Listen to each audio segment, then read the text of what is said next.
requirements. The Quran may fulfill the fourth partially and perhaps the sixth. That's about, oh, really?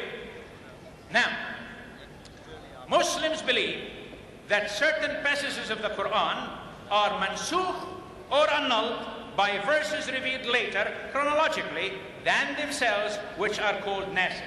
Ladies and gentlemen, I appeal to your intelligence, please. This is taught by Mohammed in Surah Al-Baqarah, verse 106.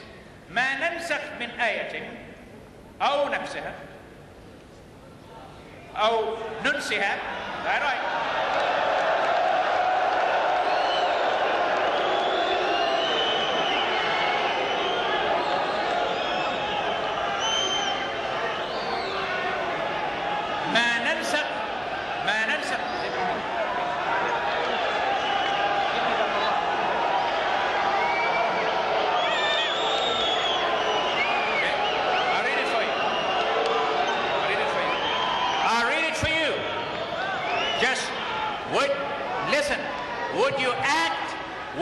Would you act like civilized people?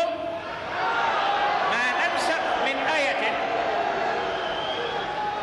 ما ننسخ من آية أو ننسها. Is that what it says?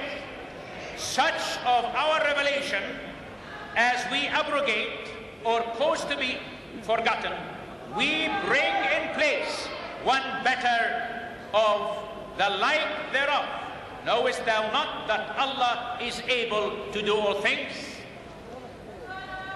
What is called the sword verse in Surah At-Tawbah annuls 120 verses which originally encouraged tolerance.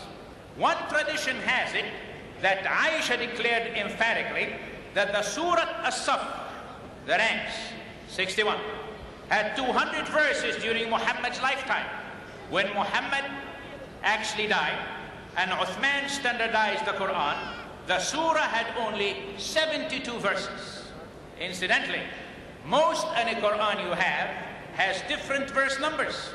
The number of the annulled verses are so numerous because there are 40 surahs which are plagued with this major problem of a so-called inspiration. This concept is certainly very unacceptable and foreign to an all-wise God. Compare such belief of Muslim theology with what Christ Jesus announced according to Matthew 5:17 and 19. Do not think that I came to destroy the law or the prophets. I did not come to destroy, but to fulfill. Whoever therefore breaks one of the least of these commandments and teaches men so shall be called least in the kingdom of heaven. But whoever does and teaches them, he shall be called great in the kingdom of heaven. The problem with the Qibla.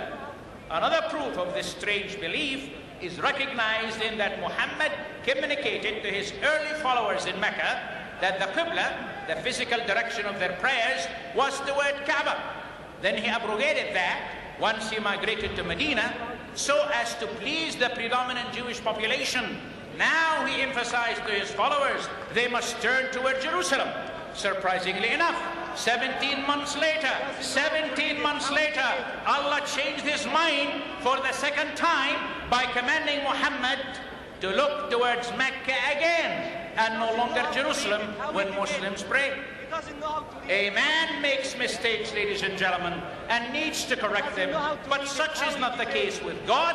God has infinite wisdom and cannot contradict himself. We must ask, does God have two Qur'ans if the system of abrogation is valid? We ask again, what does one do with this emphatic declaration in Surah Al-An'am 34? وَلَا مُبَدِّلٌ لِكَلِمَةِ اللَّهِ. And there is no changing or altering to the declaration or decisions of Allah. Muslims claim that the Quran was originally written on tablets preserved in heaven. This concept, however, is clearly borrowed from the Bible, because Exodus 32:16 tells us, now the tablets were the work of God, and the writing was the writing of God, engraved on the tablets. Muhammad professed to have a revelation through Gabriel when it suited his purpose. Many students believe, students of the life of Muhammad, messages came from heaven, were given to justify his political and moral conduct, as well as much of his religious precepts. Battles were fought, wholesale executions inflicted, wives added, and territories annexed under the pretext of the Almighty's command. Now, I want to challenge you. Mistakes in the Arabic of the Quran. You say you speak Arabic. Let's find out. Muslims believe that the Arabic Quran is the perfect, exact representation of Allah's word.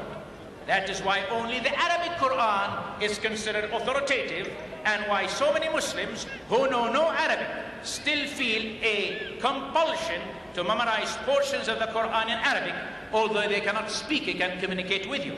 However, Muhammad used a number of foreign words or phrases in the Quran, leaving questioners wondering if God's language is deficient enough to need help from other languages.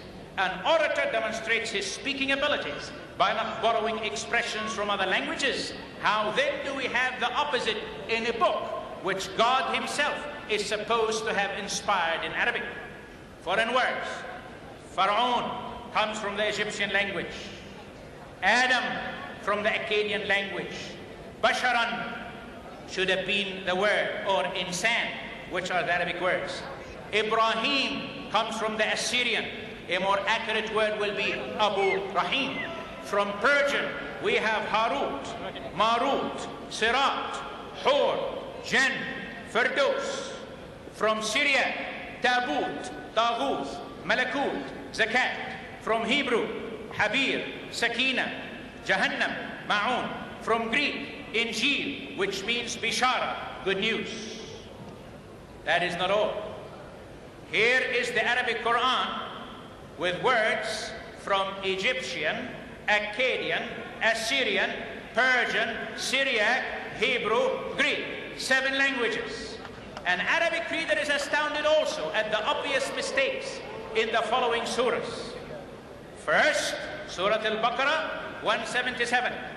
The word Sabirin should have been Sabirun, if you know Arabic.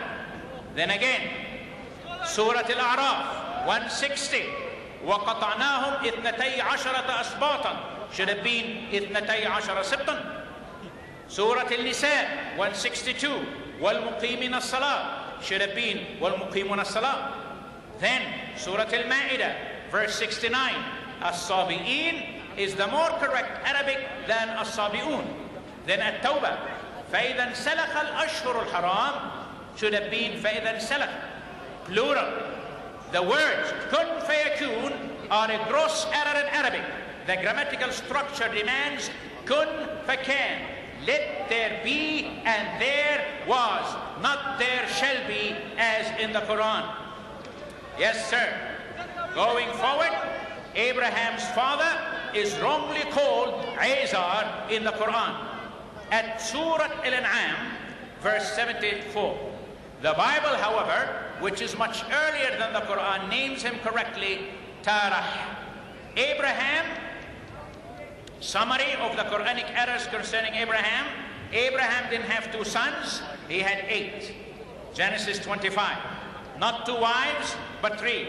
He did not raise his descendants in the valley of Mecca, but in Hebron, which is called by his name in Arabic to this day, Al-Khalil, the friend of God, according to Isaiah 41:8 and Genesis. Genesis 11 discloses that his hometown was Ur in Chaldea, not Mecca.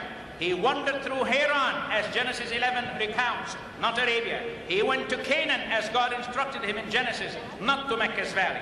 There is no record that Abraham and Ishmael went to Arabia and built the Kaaba in Mecca, although he did spend several years in Egypt. In Surah Al-Saffat, those who set the ranks, verse 100 to 112, we read of Abraham's sacrifice of his son. But which son? The Bible states it was Isaac, Genesis 22, yet the Quran intimates it was Ishmael. The Arabs have considered Abraham as their earliest father through Hagar, Abraham's second wife, and Ishmael his firstborn son. As for Mr. Deedat's question, my roots go back to Joktan Kahtan, who is the father of most of the people of Saudi Arabia. However, historically, the first father of the Arabs is this one, mentioned in Genesis 10:25. His name Kahtan in Arabic, Joktan in English. The names of some of his sons are reflected in geographical locations in Arabia, such as Sheba, Hazarmut, Ophir, Havila, until this very day. A third strain came from Abraham's nephew Lot, whose two daughters gave birth to the Nabateans, to the Moabites, and the Ammonites.